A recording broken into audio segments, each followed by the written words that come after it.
Cold Place. Starring Beaver. Today we are talking about Canada. Canada is a country in North America. Its 10 provinces and 3 territories extend from the Atlantic Ocean to the Pacific Ocean and northward into the Arctic Ocean, making it the world's second largest country by total area, with the world's longest coastline.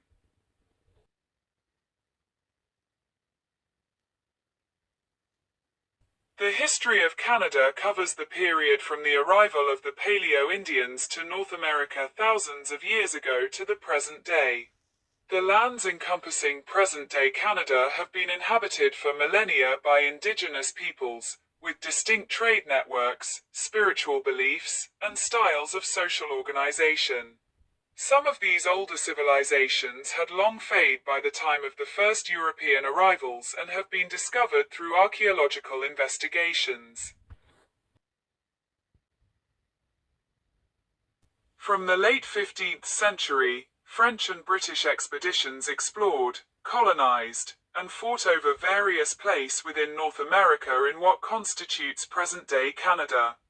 The colony of New France was claimed in 1534 with permanent settlements beginning in 1608. France ceded nearly all its North American possessions to the Great Britain in 1763 at the Treaty of Paris after the 7 Years' War. The now British province of Quebec was divided into Upper and Lower Canada in 1791. The two provinces were united as the Province of Canada by the Act of Union 1840, which came into force in 1841. In 1867, the Province of Canada was joined with 2 other British colonies of New Brunswick and Nova Scotia through confederation, forming a self-governing entity. Canada was adopted as the legal name of the new country, and the word Dominion was conferred as the country's title.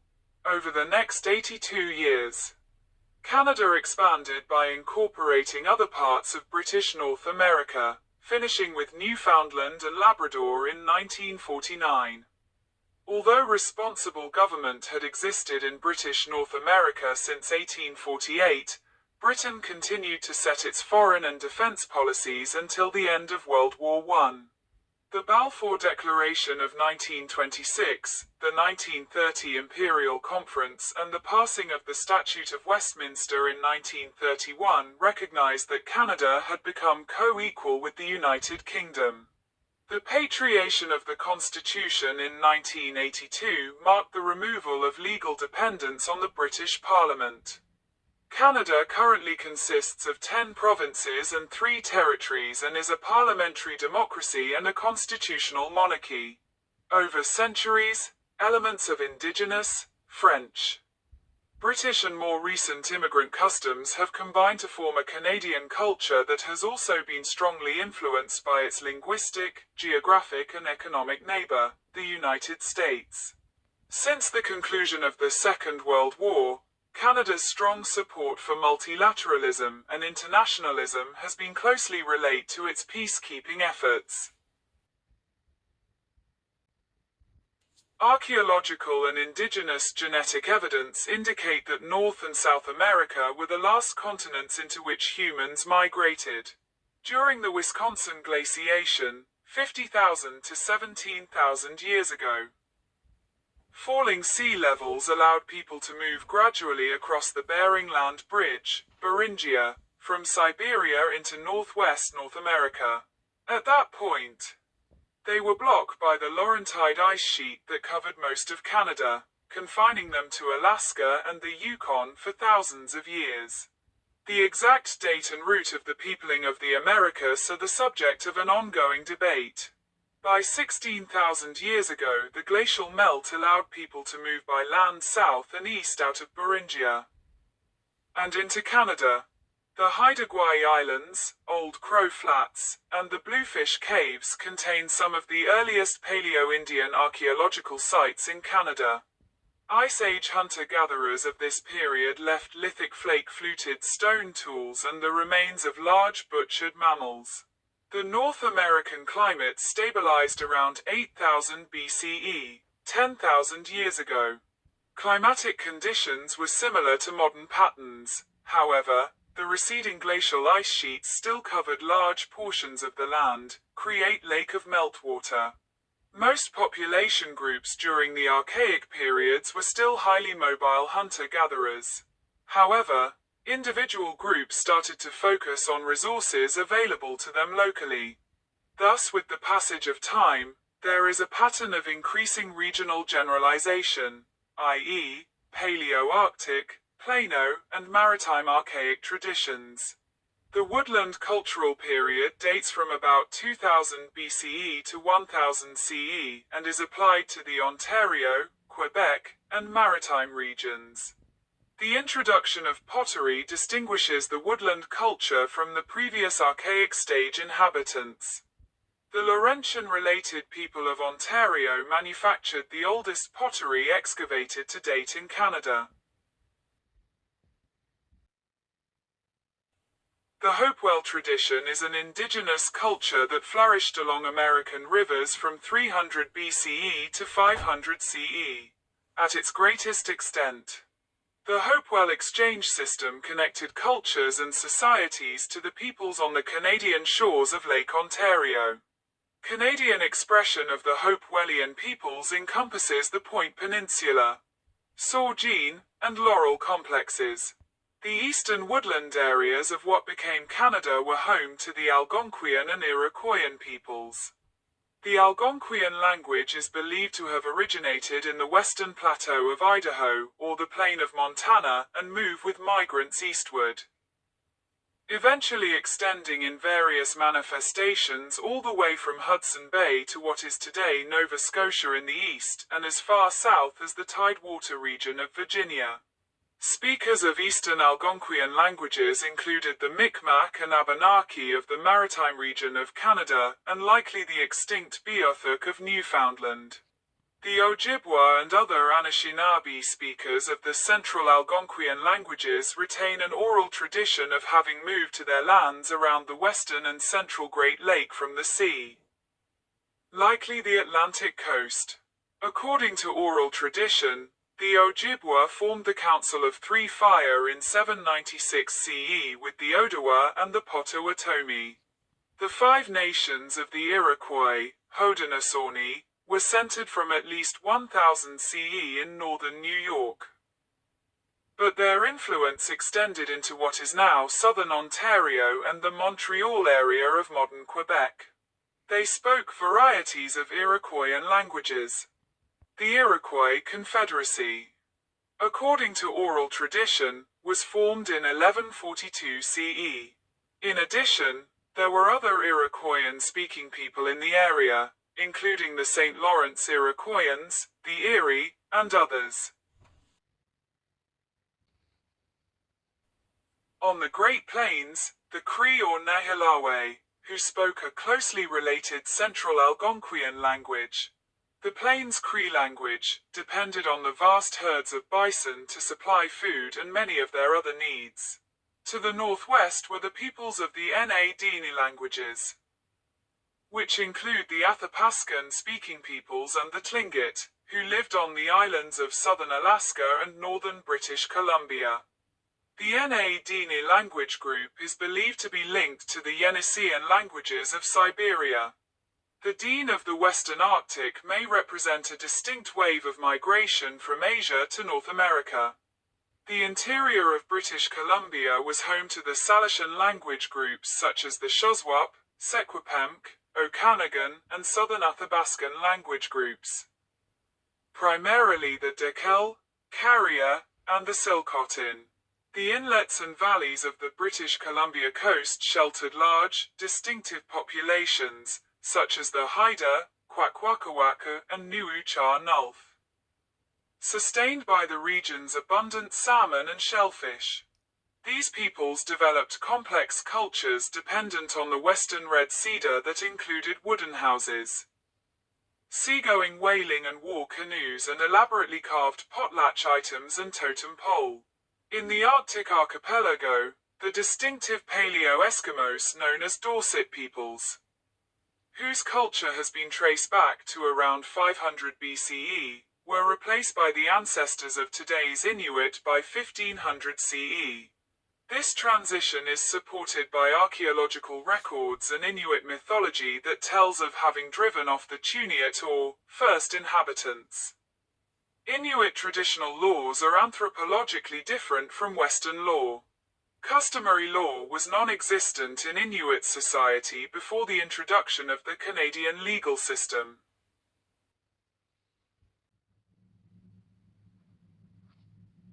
The Norse, who had settled Greenland and Iceland, arrived around 1000 CE and built a small settlement at Lanceoaks Meadows at the northernmost tip of Newfoundland. Carbon date estimate 9901-050 CE. Lanceoaks Meadows, the only confirmed Norse site in North America outside of Greenland, is also notable for its connection with the attempted settlement of Vinland by Leif Erikson around the same period or, more broadly, with Norse exploration of the Americas. Under letters patent from King Henry VII of England, the Italian John Cabot became the first European known to have landed in Canada after the Viking Age. Records indicate that on June 24, 1497, he sighted land at a northern location believed to be somewhere in the Atlantic provinces. Official tradition deemed the first landing site to be at Cape Bonavista, Newfoundland, although other locations are possible. After 1497, Cabot and his son Sebastian Cabot continued to make other voyages to find the Northwest Passage, and other explorers continued to sail out of England to the New World, although the details of these voyages are not well recorded. Based on the Treaty of Tordesillas, the Spanish crown claimed it had territorial rights in the area visited by John Cabot in 1497 and 1498 CE. However, Portuguese explorers like João Fernandes Lavrador would continue to visit the North Atlantic coast, which accounts for the appearance of Labrador on maps of the period. In 1501 and 1502, the Corte-Real brothers explored Newfoundland, Terra Nova, and Labrador, claiming these lands as part of the Portuguese Empire. In 1506, King Manuel I of Portugal created taxes for the cod fisheries in Newfoundland waters. João Alves Fagundes and Pero de Barcelos established fishing outposts in Newfoundland and Nova Scotia around 1521 CE. However, these were later abandoned, with the Portuguese colonizers focusing their efforts on South America. The extent and nature of Portuguese activity on the Canadian mainland during the 16th century remains unclear and controversial. French interest in the New World began with Francis I of France, who in 1524 sponsored Giovanni da Verrazzano's navigation of the region between Florida and Newfoundland in hopes of finding a route to the Pacific Ocean. Although the English had laid claims to it in 1497 when John Cabot made landfall somewhere on the North American coast, likely either modern-day Newfoundland or Nova Scotia, and had claimed the land for England on behalf of King Henry VII. These claims were not exercised and England did not attempt to create a permanent colony. As for the French, however, Jacques Cartier planted a cross in the Gaspé Peninsula in 1534 and claimed the land in the name of Francis I, creating a region called Canada. The following summer, Cartier had sailed up the St. Lawrence River as far as the Lachine Rapids, to the spot where Montreal now stands. Permanent settlement attempts by Cartier at Charlesbourg Royal in 1541. At Sable Island in 1598 by Marquis de la Roche-Mesguez, and at Tadoussac, Quebec in 1600 by François Gravé du Pont, all eventually fail. Despite these initial failures, French fishing fleets visited the Atlantic coast communities and sailed into the St. Lawrence River, trade and make alliances with First Nations, as well as establishing fishing settlements such as in Passaic, 1603. As a result of France's claim and activities in the colony of Canada. The name Canada was found on international maps showing the existence of this colony within the St. Lawrence River region. In 1604, a North American fur trade monopoly was granted to Pierre du Gouin, Sieur de Mons. The fur trade became one of the main economic ventures in North America. Du Gouin led his first colonization expedition to an island located near the mouth of the St. Croix River. Among his lieutenants was a geographer named Samuel de Champlain, who promptly carried out a major exploration of the northeastern coastline of what is now the United States. In the spring of 1605, under Samuel de Champlain, the new St. Croix settlement was moved to Port Royal, today's Annapolis Royal, Nova Scotia. Samuel de Champlain also landed at St. John Harbor on June 24, 1604, the feast of St.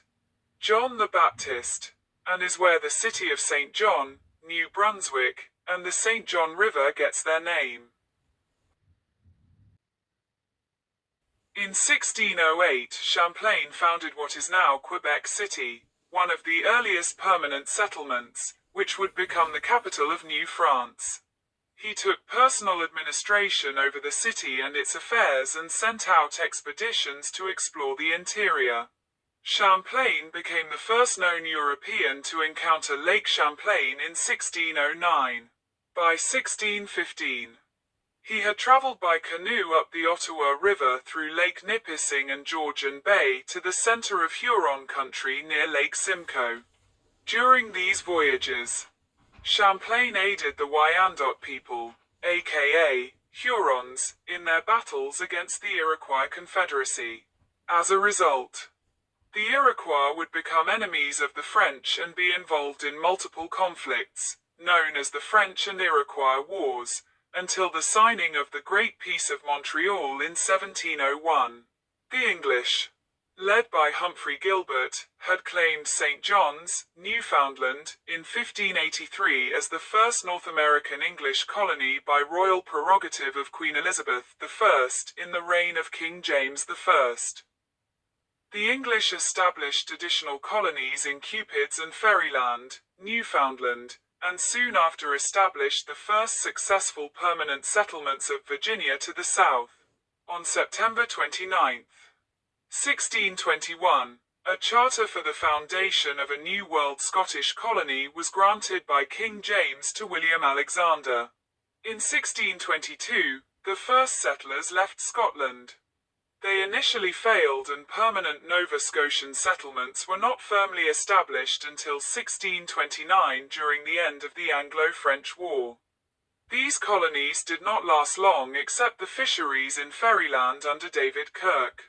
In 1631, under Charles I of England, the Treaty of Suza was signed, ending the war and returning Nova Scotia to the French. New France was not fully restored to French rule until the 1632 Treaty of Saint-Germain-en-Laye. This led to new French immigrants and the founding of Trois-Rivières in 1634.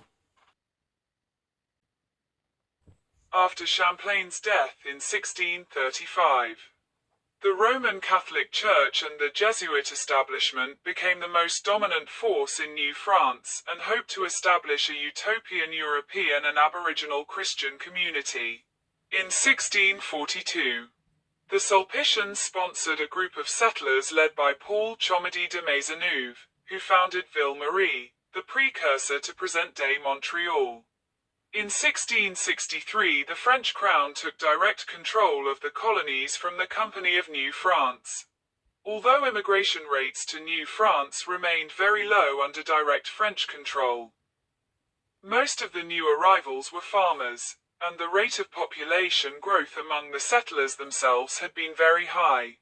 The women had about 30% more children than comparable women who remained in France.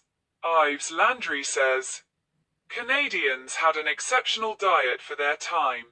This was due to the natural abundance of meat, fish, and pure water, the good food conservation conditions during the winter, and an adequate wheat supply in most years. The 1666 census of New France was conducted by France's intendant, Jean Talon, in the winter of 1665 to 1666. The census showed a population count of 3,215 Acadians inhabitants, French-Canadian farmers, in the administrative districts of Acadia and Canada. The census also revealed a great difference in the number of men at 2,034 versus 1,181 women. By the early 1700s, the New France settlers were well established along the shore of the St. Lawrence River and parts of Nova Scotia, with a population of around 16,000. However, new arrivals stopped coming from France in the preceding decade, meaning that the English and Scottish settlers in Newfoundland, Nova Scotia, and the southern 13 colonies outnumbered the French population approximately 10 to 1 by the 1750s. From 1670, through the Hudson's Bay Company, the English also laid claim to Hudson Bay and its drainage basin, known as Rupert's Land, establishing new trade posts and forts, while continuing to operate fishing settlements in Newfoundland. French expansion along the Canadian canoe routes challenged the Hudson's Bay Company claims, and in 1686, Pierre Troyes led an overland expedition from Montreal to the shore of the bay, where they managed to capture a handful of outposts. La Salle's explorations gave France a claim to the Mississippi River Valley, where fur trappers and a few settlers set up scattered forts and settlements. There were 4 French and Indian Wars and 2 additional wars in Acadia and Nova Scotia between the 13 American colonies and New France from 1688 to 1763. During King William's War, 1688 to 1697, military conflicts in Acadia included the Battle of Port Royal, 1690, a naval battle in the Bay of Fundy, action of July 14, 1696, and the raid on Chignecto, 1696. The Treaty of Ryswick in 1697 ended the war between the two colonial powers of England and France for a brief time. During Queen Anne's War, 1702 to 1713, the British conquest of Acadia occurred in 1710, resulting in Nova Scotia, other than Cape Breton, being officially ceded to the British by the Treaty of Utrecht, including Rupert's Land, which France had conquered in the late 17th century, Battle of Hudson's Bay. As an immediate result of this setback, France founded the powerful fortress of Louisbourg on Cape Breton Island. Louisbourg was intended to serve as a year-round military and naval base for France's remaining North American empire, and to protect the entrance to the St. Lawrence River. Father Rail's War resulted in both the fall of New France's influence in present-day Maine, and the British recognition that it would have to negotiate with the Micmac in Nova Scotia. During King George's War, 1744 to 1748, an army of New Englanders led by William Pepperell mounted an expedition of 90 vessels and 4,000 men against Louisbourg in 1745. Within 3 months the fortress surrendered. The return of Louisbourg to French control by the peace treaty prompted the British to found Halifax in 1749 under Edward Cornwallis.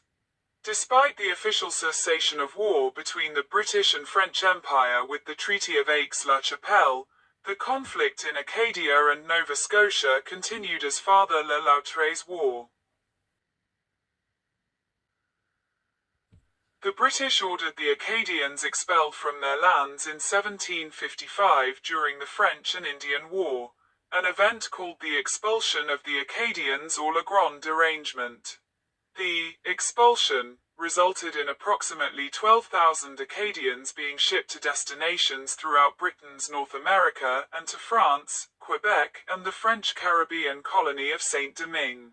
The first wave of the expulsion of the Acadians began with the Bay of Fundy campaign, 1755, and the second wave began after the final siege of Louisbourg, 1758. Many of the Acadians settled in southern Louisiana, creating the Cajun culture there. Some Acadians managed to hide and others eventually returned to Nova Scotia. But they were far outnumbered by a new migration of New England planters who settled on the former lands of the Acadians and transformed Nova Scotia from a colony of occupation for the British to a settled colony with stronger ties to New England. Britain eventually gained control of Quebec City after the Battle of the Plain of Abraham and the Battle of Fort Niagara in 1759, and finally captured Montreal in 1760. As part of the terms of the Treaty of Paris, 1763, signed after the defeat of New France in the 7 Years' War, France renounced its claims to territory in mainland North America. Except for fishing rights off Newfoundland and the two small islands of Saint-Pierre and Miquelon, where its fishermen could dry their fish. France had already secretly transferred its vast Louisiana territory to Spain under the Treaty of Fontainebleau, 1762, in which King Louis XV of France had given his cousin King Charles III of Spain the entire area of the drainage basin of the Mississippi River from the Great Lake to the Gulf of Mexico, and from the Appalachian Mountains to the Rocky Mountains. France and Spain kept the Treaty of Fontainebleau secret from other countries until 1764. However, under the Treaty of Paris, the eastern side of the Mississippi River basin became British territory. Great Britain returned to France its most important sugar-producing colony, Guadeloupe, which the French considered more valuable than Canada. Guadeloupe produced more sugar than all the British islands combined, and Voltaire had notoriously dismissed Canada as quelques arpents de neige, a few acres of snow. Following the Treaty of Paris, King George III issued the Royal Proclamation of 1763.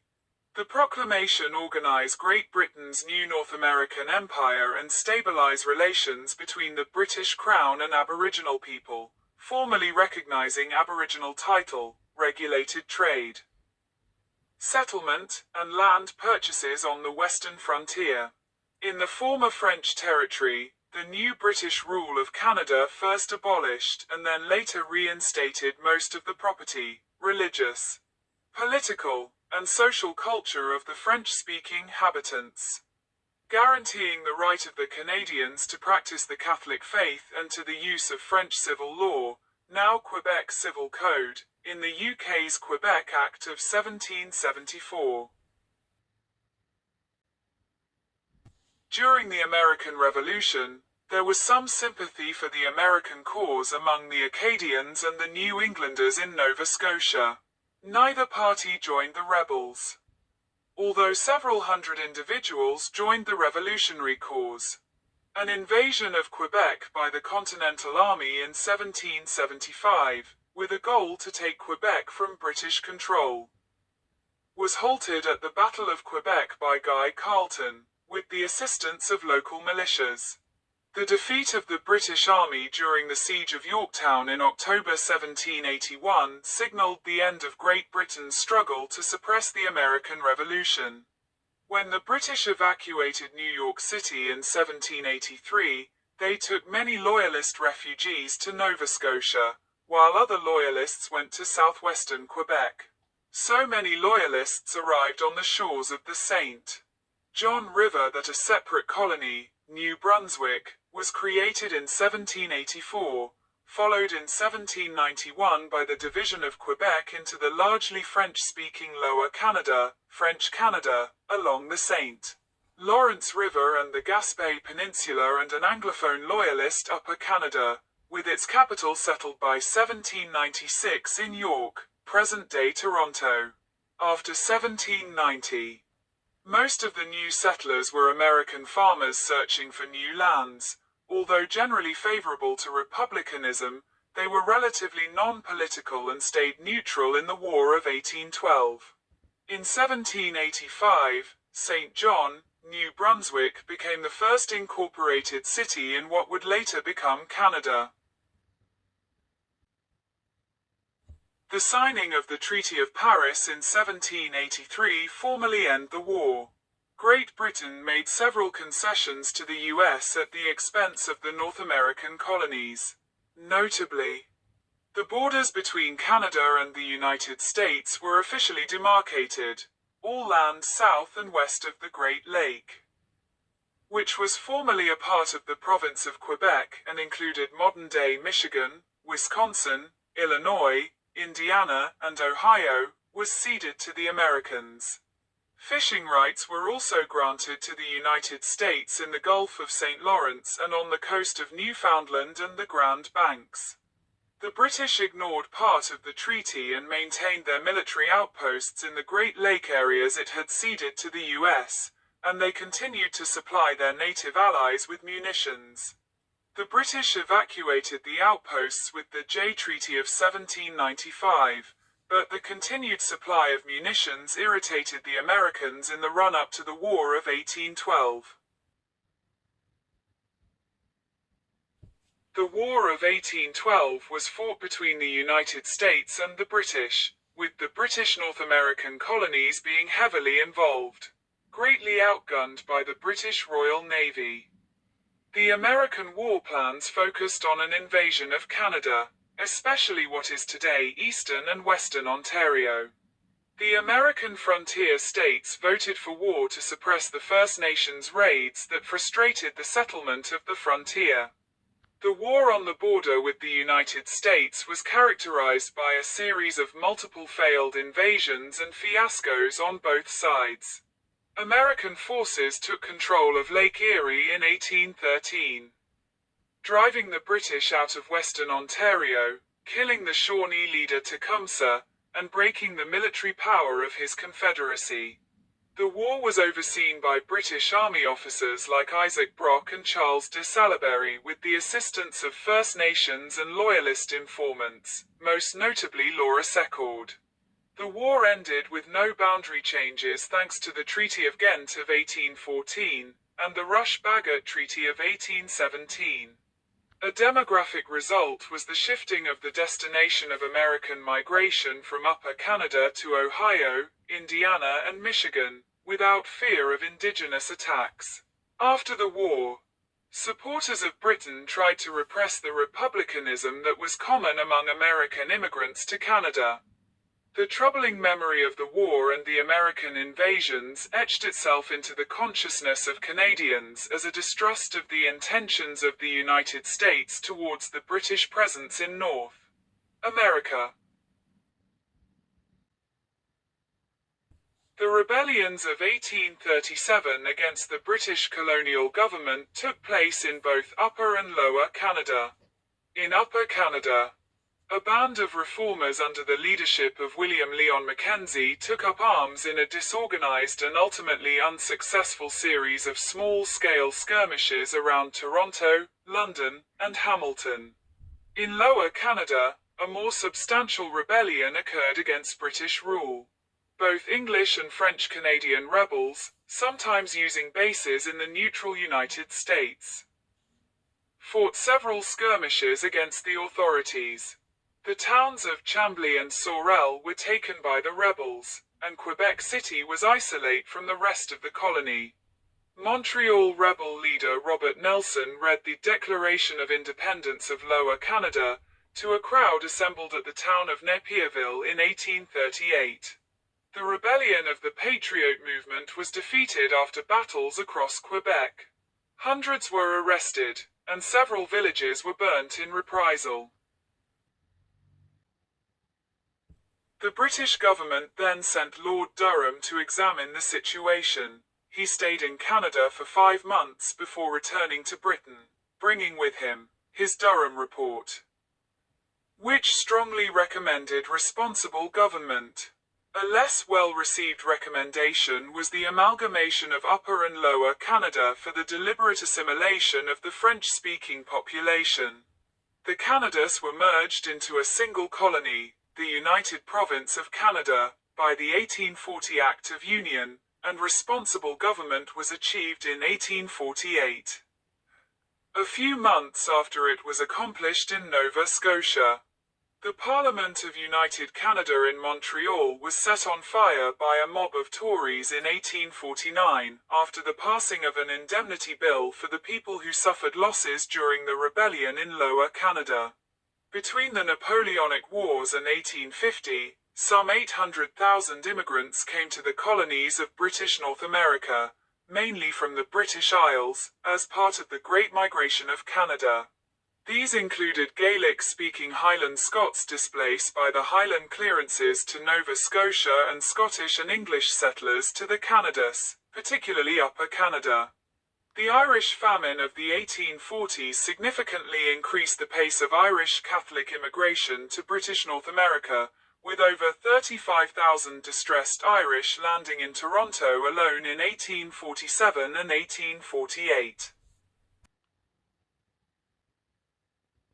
Spanish explorers had taken the lead in the Pacific Northwest coast, with the voyages of Juan José Pérez Hernández in 1774 and 1775. By the time the Spanish determined to build a fort on Vancouver Island, the British navigator James Cook had visited Nootka Sound and charted the coast as far as Alaska. While British and American maritime fur trade had begun a busy era of commerce with the coastal people to satisfy the brisk market for sea otter pelts in China, thereby launching what became known as the China trade. In 1789, war threatened between Britain and Spain on their respective rights. The Nootka crisis was resolved peacefully, largely in favor of Britain, the much stronger naval power at the time. In 1793, Alexander Mackenzie, a Scotsman working for the North West Company, crossed the continent and with his Aboriginal guides and French-Canadian crew, reached the mouth of the Bella Coola River, completing the first continental crossing north of Mexico. Missing George Vancouver's charting expedition to the region by only a few weeks. In 1821, the North West Company and Hudson's Bay Company merged, with a combined trading territory that was extended by a license to the Northwestern Territory and the Columbia and New Caledonia Fur Districts, which reached the Arctic Ocean on the north and the Pacific Ocean on the west. The colony of Vancouver Island was chartered in 1849, with the trading post at Fort Victoria as the capital. This was followed by the colony of the Queen Charlotte Islands in 1853, and by the creation of the colony of British Columbia in 1858 and the Stikine Territory in 1861. With the latter three being founded expressly to keep those regions from being overrun and annexed by American gold mine. The colony of the Queen Charlotte Islands and most of the Stikine Territory were merged into the colony of British Columbia in 1863. The remainder, north of the 60th parallel, became part of the Northwestern Territory. The 72 resolutions from the 1864 Quebec Conference and Charlottetown Conference laid out the framework for uniting British colonies in North America into a federation.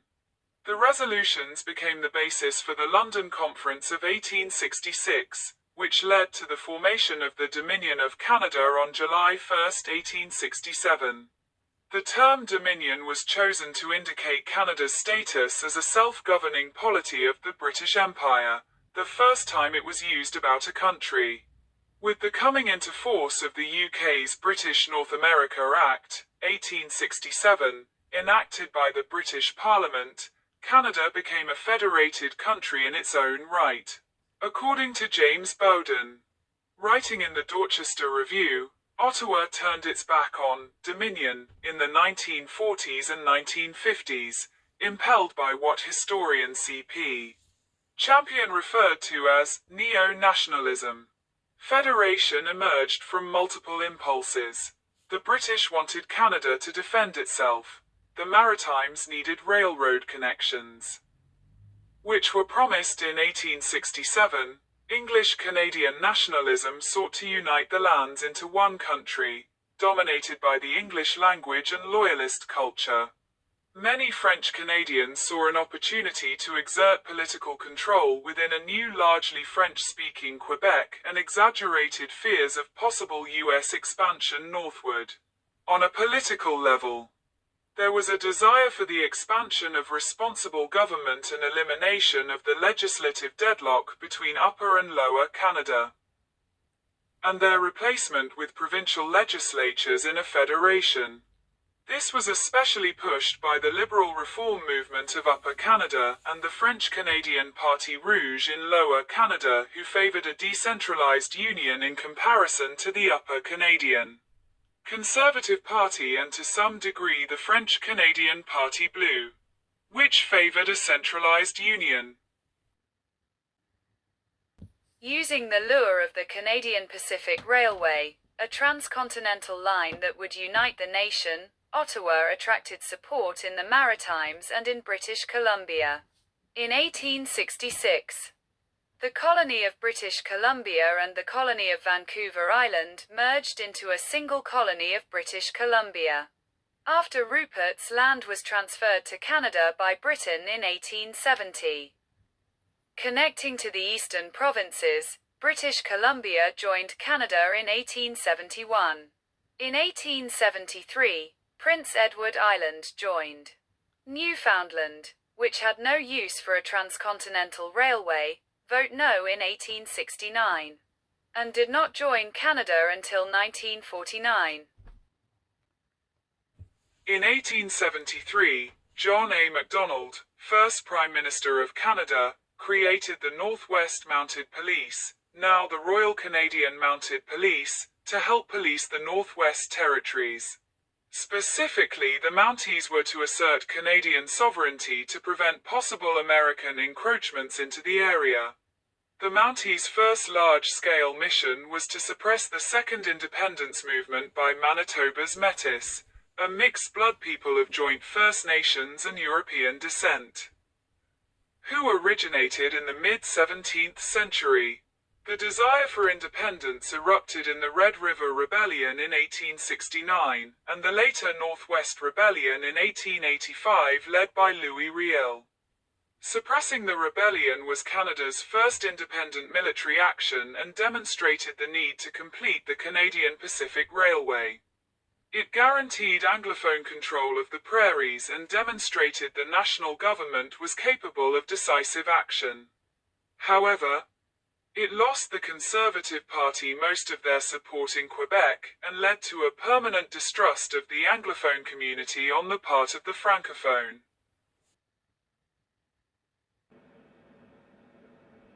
As Canada expanded, the Canadian government rather than the British Crown negotiated treaties with the resident First Nations people, beginning with Treaty 1 in 1871. The treaties extinguished Aboriginal title on traditional territories, created reserves for the Indigenous people's exclusive use, and opened up the rest of the territory for settlement. Indigenous people were induced to move to these new reserves, sometimes forcibly. The government imposed the Indian Act in 1876 to govern the relations between the federal government and the indigenous peoples and govern the relations between the new settlers and the indigenous peoples. Under the Indian Act, the government started the residential school system to convert the indigenous people to industrious Christian Canadians and extinguish native language and culture. In the 1890s, legal experts codified a framework of criminal law, culminating in the Criminal Code. 1892. This solidified the liberal ideal of equality before the law, in a way that made an abstract principle into a tangible reality for every adult Canadian. Wilfrid Laurier, who served 1896 to 1911 as the 7th Prime Minister of Canada, felt Canada was on the verge of becoming a world power, and declared that the 20th century would belong to Canada. The Alaska Boundary Dispute, simmering since the Alaska Purchase of 1867, became critical when gold was discovered in the Yukon during the late 1890s, with the US controlling all the possible ports of entry. Canada argued its boundary included the port of Skagway. The dispute went to arbitration in 1903, but the British delegates sided with the Americans, angering Canadians who felt the British had betrayed Canadian interests to curry favor with the US. In 1905, Saskatchewan and Alberta were admitted as provinces. They were growing rapidly thanks to abundant wheat crops that attracted immigration to the plains by Ukrainians and Northern and Central Europeans, and by settlers from the United States. Britain and Eastern Canada. Laurier signed a reciprocity treaty with the US that would lower tariffs in both directions. Conservatives under Robert Borden denounced it, saying it would integrate Canada's economy into that of the US and loosen ties with Britain. The Conservative Party won the 1911 Canadian federal election. The Canadian forces and civilian participation in the First World War helped to foster a sense of British-Canadian nationhood. The high points of Canadian military achievement during the First World War came during the Somme, Vimy, Passchendaele battles, and what later became known as Canada's 100 Days. The reputation Canadian troops earned, along with the success of Canadian flying ace including William George Barker and Billy Bishop, helped to give the nation a new sense of identity. The War Office in 1922 reported approximately 67,000 killed and 173,000 wounded during the war. This excludes civilian deaths in wartime incidents like the Halifax explosion. Support for Great Britain during the First World War caused a major political crisis over conscription, with Francophones, mainly from Quebec, rejecting national policies. During the crisis, large numbers of enemy aliens, especially Ukrainians and Germans, were put under government controls. The Liberal Party was deeply split, with most of its Anglophone leaders joining the Unionist government headed by Prime Minister Borden, the leader of the Conservative Party. The Liberals regained their influence after the war under the leadership of William Lyon Mackenzie King, who served as Prime Minister with 3 separate terms between 1921 and 1949. When Canada was founded, women could not vote in federal elections. Women did have a local vote in some provinces, as in Canada West from 1850, where women owning land could vote for school trustees. By 1900 other provinces adopted similar provisions, and in 1916 Manitoba took the lead in extending full women's suffrage. Simultaneously, suffragists gave strong support to the Prohibition movement, especially in Ontario and the Western provinces. The Military Voters Act of 1917 gave the vote to British women who were war widows or had sons or husbands serving overseas. Unionist Prime Minister Borden pledged himself during the 1917 campaign to equal suffrage for women. After his landslide victory, he introduced a bill in 1918 for extending the franchise to women. This passed without division but did not apply to Quebec provincial and municipal elections. The women of Quebec gained full suffrage in 1940. The first woman elected to Parliament was Agnes MacPhail of Ontario in 1921. Convinced that Canada had proven itself on the battlefields of Europe, Prime Minister Borden demanded that it have a separate seat at the Paris Peace Conference in 1919. This was initially opposed not only by Britain but also by the United States, which saw such a delegation as an extra British vote. Borden responded by pointing out that since Canada had lost nearly 60,000 men, a far larger proportion of its men, its right to equal status as a nation had been consecrated on the battlefield. British Prime Minister David Lloyd George eventually relented, and convinced the reluctant Americans to accept the presence of delegations from Canada, India, Australia, Newfoundland, New Zealand, and South Africa. These also received their own seats in the League of Nations. Canada asked for neither reparations nor mandates. It played only a modest role in Paris.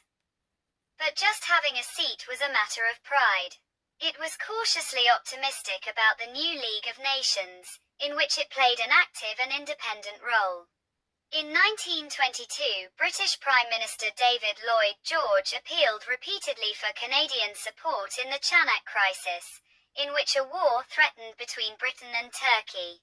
Canada refused, leading to the fall of Lloyd George. The Department of External Affairs, which had been founded in 1909, was expanded and promoted Canadian autonomy as Canada reduced its reliance on British diplomats and used its own foreign service.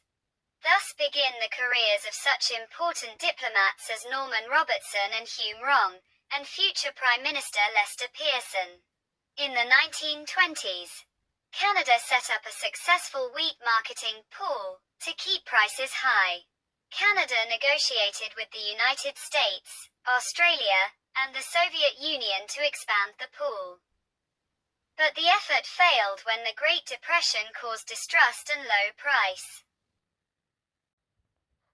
With prohibition underway in the United States, smugglers bought large quantities of Canadian liquor. Both the Canadian distillers and the U.S. State Department put heavy pressure on the Customs and Excise Department to loosen or tighten border controls. Liquor interests paid off corrupt Canadian border officials until the U.S. finally ended prohibition in 1933. In 1921 to 1926, William Lyon Mackenzie King's Liberal government pursued a conservative domestic policy with the object of lowering wartime taxes and, especially, cooling wartime ethnic tensions, as well as diffusing post-war labor conflicts. The Progressives refused to join the government but did help the Liberals defeat non-confidence motions. King faced a delicate balancing act of reducing tariffs enough to please the prairie-based Progressives, but not too much to alienate his vital support in industrial Ontario and Quebec, which needed tariffs to compete with American imports. King and Conservative leader Arthur Mahan sparred constantly and bitterly in Commons debates. The Progressives gradually weakened. Their effective and passionate leader, Thomas Crerar, resigned to return to his grain business, and was replaced by the more placid Robert Falk. The socialist reformer J.S. Wordsworth gradually gained influence and power among the Progressives, and he reached an accommodation with King on policy matters. In 1926, Prime Minister Mackenzie King advised the Governor-General, Lord Byng, to dissolve Parliament and call another election, but Byng refused. The only time that the Governor-General has exercised such a power. Instead, Byng called upon Mahan, the Conservative Party leader, to form a government. Mahan attempted to do so but was unable to obtain a majority in the Commons, and he, too, advised dissolution, which this time was accepted. The episode, the King-Byng affair, marks a constitutional crisis that was resolved by a new tradition of complete non-interference in Canadian political affairs on the part of the British government. Canada was hit hard by the worldwide Great Depression that began in 1929. Between 1929 and 1933, The gross national product dropped 40%, compared to 37% in the US. Unemployment reached 27% at the depth of the Depression in 1933. Many businesses closed, as corporate profits of $396 million Canadian dollars in 1929 turned into losses of $98 million Canadian dollars in 1933. Canadian exports shrank by 50% from 1929 to 1933. Construction all but stopped, down 82%, 1929 to 33, and wholesale prices dropped 30%. Wheat prices plunged from 78 C per bushel, 1928 crop, to 29 C in 1932.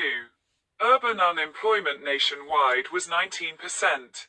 Toronto's rate was 17%, according to the census of 1931. Farmers who stayed on their farms were not considered unemployed. By 1933, 30% of the labor force was out of work, and 1/5 of the population became dependent on government assistance. Wage fell as did prices. The worst hit were areas dependent on primary industries such as farming, mining and logging, as prices fell and there were few alternative jobs.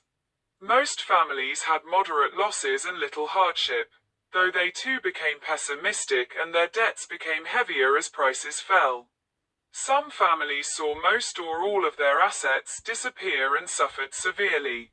In 1930, in the first stage of the Long Depression, Prime Minister Mackenzie King believed that the crisis was a temporary swing of the business cycle, and that the economy would soon recover without government intervention. He refused to provide unemployment relief or federal aid to the provinces, saying that if conservative provincial governments demanded federal dollars, he would not give them a 5-cent piece. The main issue was the rapid deterioration in the economy and whether the Prime Minister was out of touch with the hardships of ordinary people. The winner of the 1930 election was Richard Bedford Bennett and the Conservatives. Bennett had promised high tariffs and large-scale spending, but as deficits increased, he became wary and cut back severely on federal spending. With falling support and the Depression getting only worse, Bennett attempted to introduce policies based on the New Deal of President Franklin D. Roosevelt, FDR, in the United States, but he got little passed. Bennett's government became a focus of popular discontent. For example, auto owners save on gasoline by using horses to pull their cars, dubbing them Bennett buggies. The Conservative failure to restore prosperity led to the return of Mackenzie King's Liberals in the 1935 election. In 1935, the Liberals used the slogan, "King or Chaos," to win a landslide in the 1935 election, promising a much-desired trade treaty with the US. The Mackenzie King government passed the 1935 Reciprocal Trade Agreement. It marked the turning point in Canadian-American economic relations, reversing the disastrous trade war of 1930-31, lowering tariffs and yielding a dramatic increase in trade. The worst of the Depression had passed by 1935. As the Government of Canada launched relief programs such as the National Housing Act and the National Employment Commission, the Canadian Broadcasting Corporation became a Crown Corporation in 1936. Trans-Canada Airlines, the precursor to Air Canada, was formed in 1937, as was the National Film Board of Canada in 1939. In 1938, Parliament transformed the Bank of Canada from a private entity to a Crown Corporation. One political response was a highly restrictive immigration policy and a rise in nativism. Times were especially hard in Western Canada, where a full recovery did not occur until the Second World War began in 1939. One response was the creation of new political parties such as the Social Credit Movement and the Cooperative Commonwealth Federation, as well as popular protest in the form of the On to Ottawa Trek. Following the Balfour Declaration of 1926, the British Parliament passed the Statute of Westminster in 1931, which acknowledged Canada as co-equal with the United Kingdom and the other Commonwealth realms. It was a crucial step in the development of Canada as a separate state in that it provided for nearly complete legislative autonomy from the Parliament of the United Kingdom.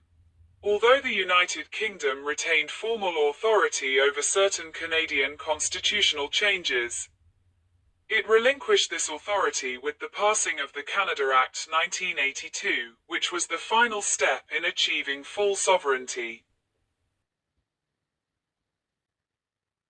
Canada's involvement in the Second World War began when Canada declared war on Nazi Germany on September 10, 1939, delaying it 1 week after Britain acted to symbolically demonstrate independence. Canada played a major role in supplying food, raw materials, munitions and money to the hard-pressed British economy, training airmen for the Commonwealth, guarding the western half of the North Atlantic Ocean against German U-boats, and providing combat troops for the invasions of Italy, France and Germany in 1943–45. Of a population of approximately 11.5 million, 1.1 million Canadians served in the armed forces in the Second World War. Many thousands more served with the Canadian Merchant Navy. In all, more than 45,000 and another 55,000 were wounded. Building up the Royal Canadian Air Force was a high priority. It was kept separate from Britain's Royal Air Force. The British Commonwealth Air Training Plan Agreement, signed in December 1939, bound Canada, Britain, New Zealand, and Australia to a program that eventually trained half the airmen from those 4 nations in the Second World War. The Battle of the Atlantic began immediately, and from 1943 to 1945 was led by Leonard W. Murray, from Nova Scotia. German U-boats operated in Canadian and Newfoundland waters throughout the war, sinking many naval and merchant vessels. The Canadian Army was involved in the failed defense of Hong Kong, the unsuccessful Dieppe raid in August 1942, the Allied invasion of Italy, and the highly successful invasion of France and the Netherlands in 1944–45. On the political side, Mackenzie King rejected any notion of a government of national unity. The 1940 federal election was held as normally scheduled, producing another majority for the Liberals. The conscription crisis of 1944 greatly affected unity between French and English-speaking Canadians, though was not as politically intrusive as that of the First World War. During the war, Canada became more closely linked to the US. The Americans took virtual control of Yukon in order to build the Alaska Highway, and were a major presence in the British colony of Newfoundland with major air bases. After the start of the war with Japan in December 1941, the government, in cooperation with the US, began the Japanese-Canadian internment, which sent 22,000 British Columbia residents of Japanese descent to relocation camps far from the coast. The reason was intense public demand for removal and fears of espionage or sabotage. The government ignored reports from the RCMP and Canadian military that most of the Japanese were law-abiding and not a threat. Prosperity returned to Canada during the Second World War and continued in the following years, with the development of universal health care, old age pensions, and veterans' pensions. The financial crisis of the Great Depression had led the Dominion of Newfoundland to relinquish responsible government in 1934 and become a Crown colony ruled by a British governor. In 1948, the British government gave vote 3 Newfoundland referendum choices: remaining a Crown colony, returning to Dominion status, that is, independence, or joining Canada. Joining the United States was not made an option. After bitter debate, Newfoundlanders vote to join Canada in 1949 as a province. The foreign policy of Canada during the Cold War was closely tied to that of the United States. Canada was a founding member of NATO, which Canada wanted to be a transatlantic economic and political union as well. In 1950, Canada sent combat troops to Korea during the Korean War as part of the United Nations forces.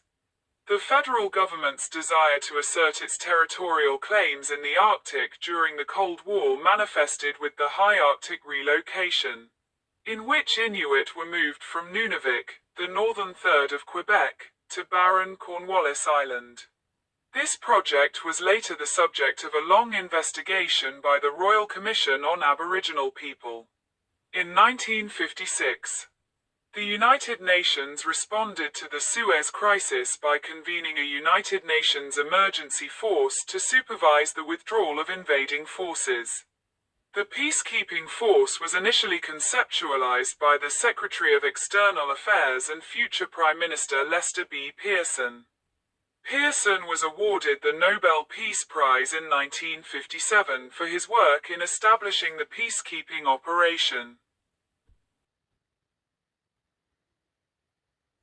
Throughout the mid-1950s, Prime Ministers Louis St. Laurent and his successor John Diefenbaker attempted to create a new, highly advanced jet fighter, the Avro Arrow. The controversial aircraft was cancelled by Diefenbaker in 1959. Diefenbaker instead purchased the BOM-ARC missile defense system and American aircraft. In 1958, Canada established, with the United States, the North American Aerospace Defense Command, NORAD. There were voices on both left and right that warned against being too close to the United States. Few Canadians listened before 1957. Instead, there was wide consensus on foreign and defense policies from 1948 to 1957. Bothwell, Drummond and English state that support was remarkably uniform geographically and racially, both coast to coast and among French and English. From the CCF on the left to the Social Credit on the right, the political parties agreed that NATO was a good thing, and communism a bad thing. That a close association with Europe was desirable, and that the Commonwealth embodied a glorious past. However, the consensus did not last. By 1957, the Suez Crisis alienated Canada from both Britain and France. Politicians distrusted American leadership, businessmen questioned American financial investments, and intellectuals ridiculed the values of American television and Hollywood offerings that all Canadians watched. Public support for Canada's foreign policy came unstuck. Foreign policy, from being a winning issue for the Liberals, was fast becoming a losing one. In the 1960s, the Quiet Revolution took place in Quebec, overthrowing the old establishment which centered on the Roman Catholic Archdiocese of Quebec and led to modernizing of the economy and society. Québécois nationalists demanded independence, and tensions rose until violence erupted during the 1970 October crisis. John Saywell says, "The two kidnappings and the murder of Pierre Laporte were the biggest domestic news stories in Canada's history." In 1976, the Parti Québécois was elected to power in Quebec, with a nationalist vision that included securing French linguistic rights in the province and the pursuit of some form of sovereignty for Quebec. This culminated in the 1980 referendum in Quebec on the question of sovereignty association, which was turned down by 59% of the vote. In 1965, Canada adopted the maple leaf flag, although not without considerable debate and misgivings among large number of English Canadians. The World's Fair titled Expo 67 came to Montreal, coinciding with the Canadian centennial that year. The fair opened on April 28, 1967, with the theme, Man and His World, and became the best attended of all BAI-sanctioned world expositions until that time. Legislative restrictions on Canadian immigration that had favoured British and other European immigrants were amended in the 1960s, opening the doors to immigrants from all parts of the world. While the 1950s had seen high levels of immigration from Britain, Ireland, Italy, and northern continental Europe, by the 1970s immigrants increasingly came from India, China, Vietnam, Jamaica and Haiti. Immigrants of all backgrounds tended to settle in the major urban centres, particularly Toronto, Montreal, and Vancouver. During his long tenure in the office, 1968 to 1979, 1980 to 1984, Prime Minister Pierre Trudeau made social and cultural change his political goals, including the pursuit of official bilingualism in Canada and plans for significant constitutional change. The West, particularly the petroleum-producing provinces like Alberta, opposed many of the policies emanating from central Canada, with the National Energy Program creating considerable antagonism and growing Western alienation. Multiculturalism in Canada was adopted as the official policy of the Canadian government during the prime ministership of Pierre Trudeau.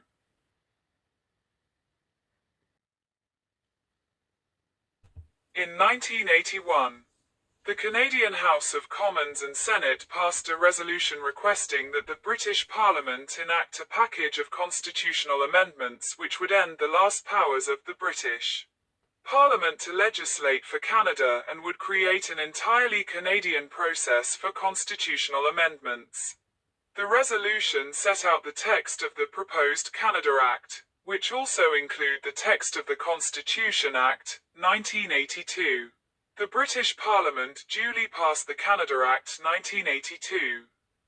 The Queen granting royal assent on March 29, 1982, 115 years to the day since Queen Victoria granted royal assent to the Constitution Act, 1867. On April 17, 1982, the Queen signed the proclamation on the grounds of Parliament Hill in Ottawa, bringing the Constitution Act, 1982 into force, thus patriating the Constitution of Canada. Previously, the main portions of the Constitution had existed only as an act passed of the British Parliament, though under the terms of the Statute of Westminster. It could not be altered without Canadian consent. Canada had established complete sovereignty as an independent country, with the Queen's role as monarch of Canada separate from her role as the British monarch or the monarch of any of the other Commonwealth realms. In addition to the enactment of a constitutional amending formula, the Constitution Act, 1982 enacted the Canadian Charter of Rights and Freedoms. The Charter is a constitutionally entrenched Bill of Rights which applies to both the federal government and the provincial governments, unlike the earlier Canadian Bill of Rights. The patriation of the Constitution was Trudeau's last major act as Prime Minister. He resigned in 1984.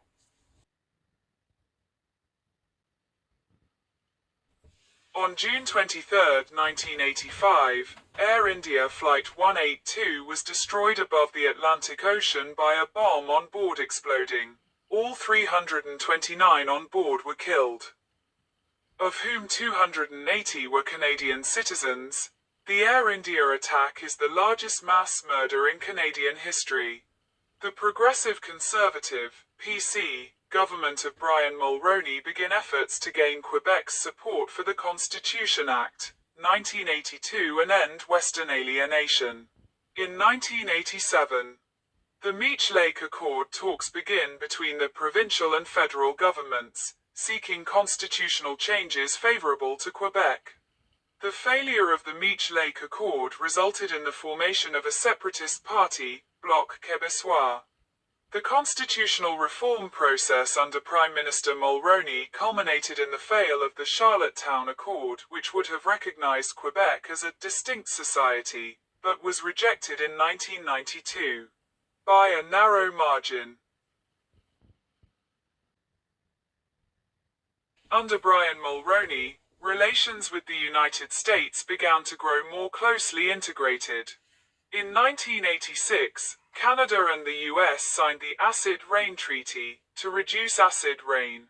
In 1989, the federal government adopted the Canada-United States Free Trade Agreement with the United States despite significant animosity from the Canadian public who were concerned about the economic and cultural impacts of close integration with the United States. The agreement would later be replaced with the North American Free Trade Agreement, NAFTA, and its side agreement, the North American Agreement on Environmental Cooperation in 1994. On July 11, 1990, the Oka Crisis land dispute began between the Mohawk people of Kanesatake and the adjoining town of Oka, Quebec. The dispute was the first of a number of well-publicized conflicts between First Nations and the Canadian government in the late 20th century. In August 1990, Canada was one of the First Nations to condemn Iraq's invasion of Kuwait, and it quickly agreed to join the US-led coalition. Canada deployed destroyers and later a CF-18 Hornet squadron with support personnel, as well as a field hospital to deal with casualties. Following Mulroney's resignation as Prime Minister in 1993, Kim Campbell took office and became Canada's first female Prime Minister. Campbell remained in office for only a few months. The 1993 election saw the collapse of the Progressive Conservative Party from government to 2 seats, while the Bloc Québécois became the official opposition. Prime Minister Jean Chrétien of the Liberals took office in November 1993 with a majority government and was re-elected with further majorities during the 1997 and 2000 elections. In 1995, the government of Quebec held a second referendum on sovereignty that was rejected by a margin of 50.6% to 49.4%. In 1998, the Canadian Supreme Court ruled unilateral secession by a province to be unconstitutional, and Parliament passed the Clarity Act outlining the terms of a negotiate departure. Environmental issues increased in importance in Canada during the late 90s, resulting in the signing of the Kyoto Accord on Climate Change by Canada's Liberal government in 2002. The accord was in 2007 nullified by Prime Minister Stephen Harper's Conservative government, which proposed a Made in Canada solution to climate change. Canada became the 4th country in the world and the first country in the Americas to legalize same-sex marriage nationwide with the enactment of the Civil Marriage Act in 2005. Court decisions, starting in 2003, had already legalized same-sex marriage in 8 out of 10 provinces and 1 of 3 territories. Before the passage of the act, more than 3,000 same-sex couples had married in these areas. The Canadian Alliance and PC Party merged into the Conservative Party of Canada in 2003, ending a 13-year division of the Conservative vote. The party was elected twice as a minority government under the leadership of Stephen Harper in the 2006 federal election and 2008 federal election. Harper's Conservative Party won a majority in the 2011 federal election with the New Democratic Party under Jack Layton forming the official opposition for the first time. Under Harper, Canada and the United States continued to integrate state and provincial agencies to strengthen security along the Canada-United States border through the Western Hemisphere Travel Initiative. From 2002 to 2011, Canada was involved in the Afghanistan War as part of the U.S. Stabilization Force and the NATO-commanded International Security Assistance Force. In July 2010, the largest purchase in Canadian military history, totaling $9 billion Canadian dollars for the acquisition of 65 F-35 fighters, was announced by the federal government. Canada is one of several nations that assisted in the development of the F-35 and has invested over 168 million Canadian dollars in the program. In 2008, the Government of Canada formally apologized to the Indigenous peoples of Canada for the residential school system and the damage it caused. The government set up the Truth and Reconciliation Commission of Canada that year to document the damage caused by the residential school system and the reconciliation needed to proceed into the future. It provided a call to action report in 2015. On October 19, 2015, Stephen Harper's Conservatives were defeated by a newly resurgent Liberal Party under the leadership of Justin Trudeau, and which had been reduced to third-party status in the 2011 elections. Multiculturalism, cultural and ethnic diversity, has been emphasized in recent decades. Ambrose and Mulder conclude that Canada's unique multiculturalism policy, which is based on a combination of selective immigration, comprehensive integration, and strong state repression of dissent on these policies. This unique blend of policies has led to a relatively low level of opposition to multiculturalism. In 2013, the consumption of cannabis for medical reasons was legalized. In October 2018, the Canadian government under Justin Trudeau passed the Cannabis Act, legalizing the recreational use and sale of cannabis. Under the new law, Canadians could consume cannabis and cannabis products in public, grow limited numbers of plants themselves, pardons for simple possession convictions were promised, while drivers could not have any trace of THC in their blood. From January 2020 to May 2022, Canada was greatly impacted by COVID-19 pandemic, which caused over 40,000 deaths in the country. The third highest mortality toll in North America, behind the United States and Mexico.